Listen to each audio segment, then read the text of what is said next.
Hola, it's me, Erica, and I wanted to show you something really cool, and it just came in the mail, and it is this 100,000 subscriber plaque. This is all thanks to you guys. Thank you so much for watching all of my videos. I ended up putting a questionnaire on my Instagram just saying, hey, I'm doing a bonus video, ask you some questions, I'll do my best to answer them. So we're gonna get started. All right, question number 1. Why did you start your YouTube channel, and why did you name your channel Build Your Moxie? So, if you don't know what Moxie is a word that they used to use in the older days. So Moxie means grit, perseverance, determination, being able to pick yourself up when life takes you down. Build Your Moxie actually started off as a personal finance channel. I love budgeting. I'm super nerdy, especially with the finances. So I wanted to help people that way. However, I went to Japan in 2023, and that's when Japan just took off, and I started doing a lot of travel videos. So the algorithm brought me that way.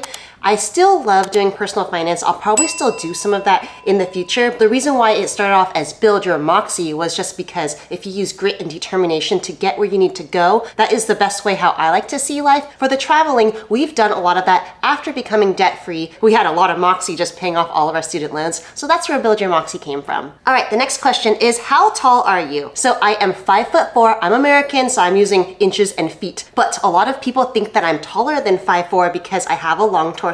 So when I'm sitting down, I do look a lot taller. Also, my husband says I give off 5'6" energy, but yeah, I'm only 5'4". All right, next question. What is your ethnicity? So I am full Chinese, 100% Chinese so far that I know of. I haven't done 23andMe or any of those other tests where you spit in the tube. A lot of people think that I am Korean. I don't know, do I look Korean or do I look Chinese? I'm not quite sure, but most of the time people think I'm Korean. The next question is, if you could be any animal, what would you be? So I've been playing around a lot with ChatGPT and trying to find out what my spirit animal would be. I used to think they were dolphins because they're really athletic and intelligent. However, it says that I am pretty much an Australian Shepherd dog. And when I was talking to ChatGPT, I'm like, oh my gosh, this is just insanely crazy because I need a lot of yard time. Australian Shepherds are very smart and athletic. You're a high energy multitasker. You have several projects going on at once. You need mental stimulation like air. That is completely like me as well. I need to work on like some kind of game or some kind of project or something, or I go crazy. My husband does give me yard time. The next one, you're a little bossy but in a lovable way. Totally, I feel like I'm always trying to like herd the sheep, or I'm trying to coordinate friends or travel plans, stuff like that. You're happiest when there's a purpose. You can get restless when there's not like a sense of purpose. Bonus clue, you may have a sparkle in the eye, like a little mischievous sparkle in the eye that says, I'm smart enough to follow the rules but clever enough to bend them if it's fun. If you're on my team, we are gonna win. Pretty much ChatGPT says that I like to have organized chaos in my own personality, and if you've seen any of my other travel videos, you know that it is chaotic, but definitely very detailed and organized in a way. Very strange. And then I have mental and physical energy, sometimes to the point where you exhaust others just by existing. Yeah, pretty much. The next question, what do you like to do besides physical therapy, YouTube, and traveling? So for me, I need my yard time, so I like to stay physically fit. I do jujitsu, I do weightlifting, I love working out. I've been playing a lot of soccer recently, and we've been going to a lot of professional games. I love houseplants, I love vacuuming, I love a clean floor. I like Excel, I like budgeting, I like hanging out with friends. We just got a new grill, so I'm looking forward to meal prepping with my husband, eating healthy, anything that has to do with self-improvement or like staying healthy. That's pretty much what I'm gonna be doing. Next question, this one was funny. Are you rich? How are you able to travel so much?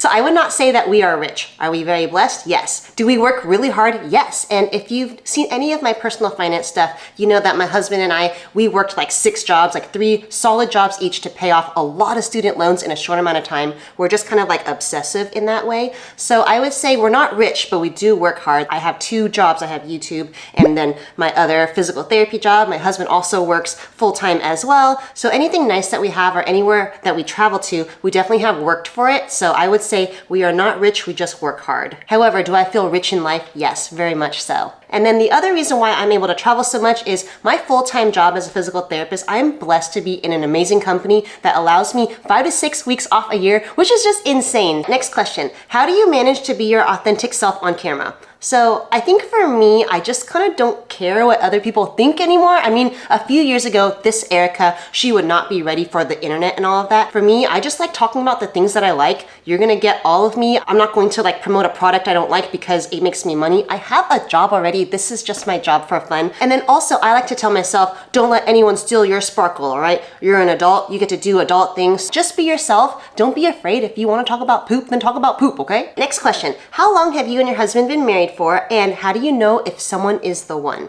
So my husband and I, we've been married for 12 years and counting. We got married really young. And then the way to know that it's the one, you have to be like your true self. You can't be afraid around that person. You have to be able to fart in front of them. That's actually how I knew that Anthony was the one, because I farted and I was like, oh my gosh, that's so embarrassing. And he's like, don't even worry about it. I'm like, he is the one for me. Because, you know, I like to talk about poop a lot. So if you could be your authentic self and you don't have to feel like you're changing yourself or you're being anxious around them or you're trying to impress them, then yeah, they're pretty much more the one. But just make sure you also align yourself with your values, the way how you see life. My husband and I are really similar with how we view the world, so that is why we also get along really well. But yeah, I would say we could talk more about this in another topic if you would like, okay? But yeah, don't jump into anything that you're not ready for. All right, next question. Do you ever get scared of flying? No. Not in an airplane, because airplanes are really big, but helicopters do freak me out because like the wind and all of that, and you're so close to the trees. I did go on a helicopter once in Kauai, and that was amazing. Would I do it again? No. Was I happy I did it once? Yes. Gorgeous, gorgeous. You have to go to Kauai. You have to look at all that Jurassic Park stuff because you can only see that stuff via the air, like helicopter. So yeah, but helicopters freak me out. All right, next question. Did you ever think you would become an influencer? Yeah, I am not like cool enough to be an influencer. I don't consider myself an influencer. I think of myself more like an educator. Like I like to educate things about this is a cool product that doesn't waste your money, and like this is how you would get more energy. This is how you go to Japan and not be stressed, or this is my travel tips for you. I wouldn't consider myself an influencer. I'm not that cool, okay? I'm an educator. This one was interesting. How do you pick your sponsors? I have worked with a couple sponsors. I actually declined most of them. I'm really picky. If I don't fully 100% believe in your product, or I look on your customer service, or I'm looking on your Instagram and like you're having like bad customer service, I don't want to work with you, okay? The two big ones that I work with consistently, and I've already used them, like use their products or use their company before they even reached out to me, before YouTube and everything. It's Klook, which is the activity-based app. So we do that a lot for when we're traveling, super, super cool. And then BagSmart. BagSmart, my love. Oh my gosh, I really feel like whoever engineers all of their stuff, whoever designs their products, I really think we would be like best friends because in general, we just think so similarly. So yeah, those two are my favorite, but pretty much I'm looking at customer service. I'm looking at, is it good value for your money? I'm looking at, is the price affordable? I'm not gonna be spending like $900 on a luggage if I can get a really good one for $200. So yeah, that's how I pick my sponsors. I usually don't pick the sponsors. I just don't reply to the emails. Next question, what do you like most about YouTube and what do you like least about YouTube? So I feel like with social media, there's so many different ways you can go. Before I started YouTube, I did 6 months of extensive research, and what really drew me to YouTube was the long shelf life. So I love putting my heart and soul into like a video, right? And I put all of my details and energy. It's pretty much like doing a school project, like every week or every month or however often you decide to post. And I love that you come out with this beautiful file, like product at the end, and I get to see it for forever. The shelf life of YouTube is amazing. And if I'm gonna put a lot of my intellectual energy and my physical energy and just part of me with you, then I want to make sure that it's easy to find after. So the searchability of YouTube is amazing and the long shelf life. I love that so much. As far as what I like least about YouTube, it's hard. Like if you've ever tried to do YouTube, it's a lot. It's a school project every week or every month. And pretty much you have to script, you have to film, you have to get your stuff. You got to do your B-roll, you got to do your A-roll, you have to edit it, you have to make a thumbnail, you have to make a description. Like it is so much stuff and it takes a lot of time. I just love it that you guys are around. Thank you for handling me and my chaotic energy. That's the one thing that's hard about YouTube. It's a lot of work. Next question, would you ever do YouTube full time? I would say that I would try not to ever have to do it full time. I love my 9-to-5 job. YouTube is my fun job on the side. It pays really well. But yeah, I am an extrovert. I need my friends at work. I need to be able to talk to humans. Like right now, I am talking to you guys, but I'm really just talking to a camera. It's great. I love to see the finished product at the end, but in the end, being like a full-time content creator for YouTube, I feel like that would be too introverted for me. It's a lot just doing everything on your own. Like it may seem like I'm in my super extroverted energy, but honestly, I'm just talking to a lens right now. So I love my 9-to-5 job. If anything, maybe I would drop part-time or something. Don't tell my boss, but I love my friends at work. I would probably stick with my 9-to-5 job. Okay, next question. What is the most scary or dangerous travel situation you've ever been in? So I was thinking about this one a lot. I'm like, I don't think anything dangerous has ever happened to me. I was asking my husband, did anything happen? He's like, well, you got food poisoning in Japan. I got food poisoning in Japan. We were in the mountains of Niseko and it was not a Japanese restaurant. So that's already clue number one, okay? Just go to Japanese places. They uphold like certain standards of cleanliness. I ended up getting food poisoning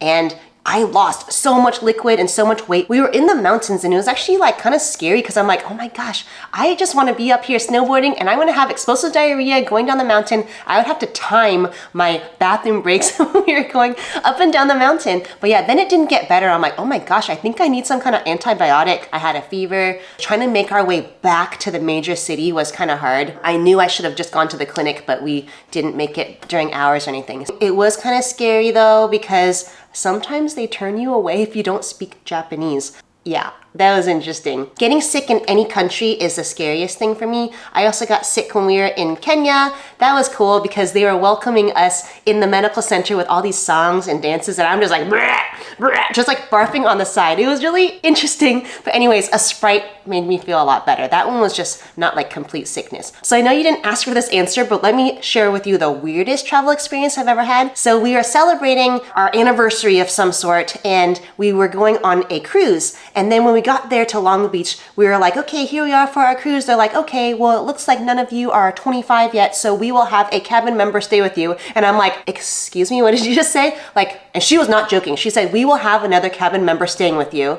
because none of you are 25. And then Anthony's like, oh, wait, no, I'm 25, I'm 25. And he shows her his license and he's been 25 for like a week. And she like looks at it as if it's like, we're trying to buy alcohol. And I'm like, what is happening? So you're gonna have the captains come and stay with us? Anyways, she ended up letting us go. We ended up being 25 and going on the cruise, but that was like the weirdest experience. So if you know why they do that, can you please comment below? Because I still don't know the answer. Next question, which airline is your favorite? Now, don't call me biased or anything.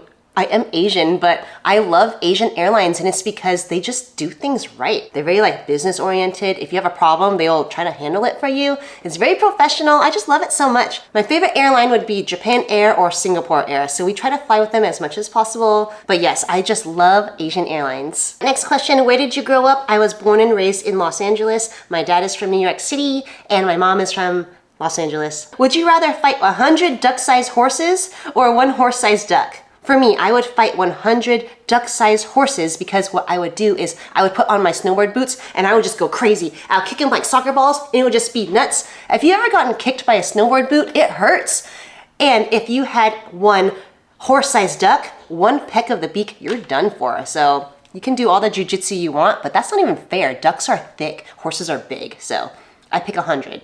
Any day. Do you have or want kids? Would they affect your desire to travel? Yes, we want kids. We plan to have kids. Lord willing, if that is in the plans, if that's in God's plan, I would love to be a mama. I am really good with kids. My husband's really good with kids. They would not affect our desire to travel. We would just travel with them. We know that life would be a little bit different pace, right? You'd have like a different cadence in life, but that's what life is all about. It's about adapting, and yeah, we cannot wait to bring our babies to Barbados, where our family is from.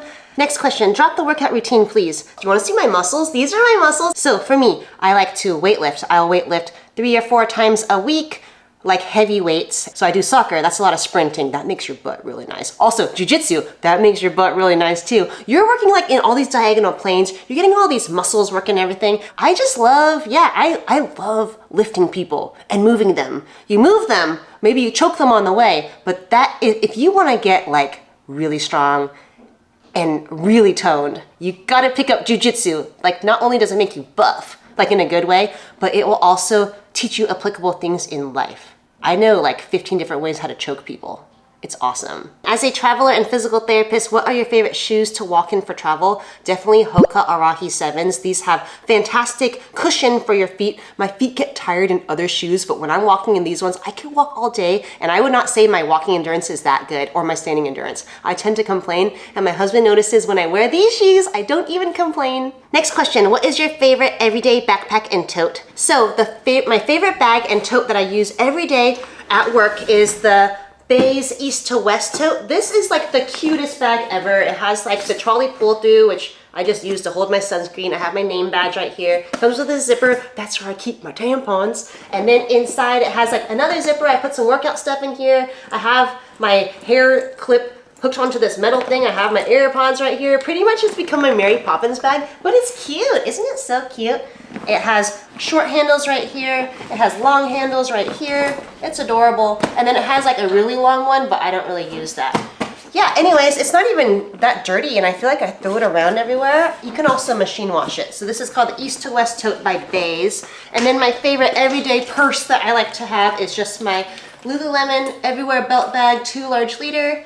I just keep my keys here like a nerd, but yeah, this one is amazing. This is also machine washable. And then my favorite travel backpack is the mesh expandable 2838 liter one from BagSmart. This one is amazing. I'm telling you, BagSmart is fantastic. So I'll put the videos down below that cover like more details of why I love that backpack so much. All right, next question. What is your hair care routine? So my jujitsu coach actually cuts my hair, and he does a really great job. He was a professional hairstylist first. He still styles hair, but yeah, my hair is awesome because he does these cool stuff to it. This is my natural hair color, by the way. And then for shampoo and conditioner, I just do Vegamore. Now, does Vegamore work? I'm not quite sure. I always had a lot of hair to begin with, but I feel like my hair doesn't fall out that much. But either way, I'm too afraid to stop. It's expensive. I am not sure if it works or not. I'm too afraid to stop. A lot of times I'll use the Fino hair care from, this is the mask from Japan. And then what I do is I air dry my hair, I'll brush my hair, and then sometimes if I have to blow dry it, I'll use my Dyson. They have like attachments on here, but I just use this one because it's really strong. And then I'll do heat protectant. I'll either use this Essence in Milk by Orvis. This is from Japan, or I'll use the Tresemme heat protectant spray. And then the cool thing why I got this Dyson thing, and this is the only reason why I have a Dyson and not like another blow dryer, is because of this attachment here. So this is a flyaway attachment, and what happens is it blows hair down. So I'll go like this and it'll just blow my hair straight down, which makes it shiny and it takes away the flyaways. I love this tool. And then to top it off, I do have Vegamore. This is the one that makes sure I don't get white hairs. I think it's working so far, even though I do have some white hairs. And then I do the Grow Serum as well. Next question, what is your favorite sunscreen? It would be this one from Japan. This is the Nivea Care and Protect. Pretty much it's the dark blue one with the gold. This one's amazing. It's like 800, 900 Japanese yen, which is like a few dollars USD. This one's so great. Every time I go, I grab like 8 of them, even though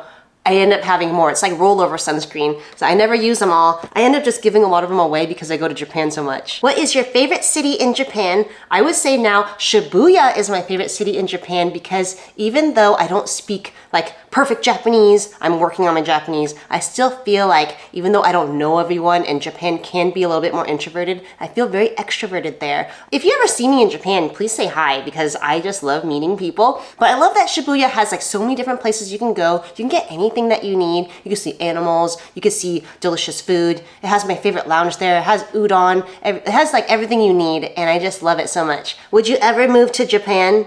So we've thought about it and we probably will maybe buy a place over there. Would I be able to move there though? You know, I don't know. Like I would think that I want to, but I would just miss my friends and family here so much. I think how we would do it is maybe during the good months of the year, like spring and fall, we'll probably, and then winter as well. Not the summer though. We would probably just go there for like a month and then come back. But I would miss people here too much. But you know, this is me just saying that now. Who knows? But if we ever did move to Japan, I'm a big extrovert, so I would just make sure that friends and family can come visit us. You pay for your flight. You can stay with us for free. All right, everyone. Thank you so much for joining me with this Q&A, this random bonus video. I appreciate you so much. Thank you so much for subscribing and putting that plaque on my shelf. It's so cool and silver and it has a mirror. and I appreciate you so much. Also, another video that was requested was a house tour, so I'll put that in the description below if you want to see that once it's ready. But thank you so much for joining me. I'll put some more videos on the screen right here.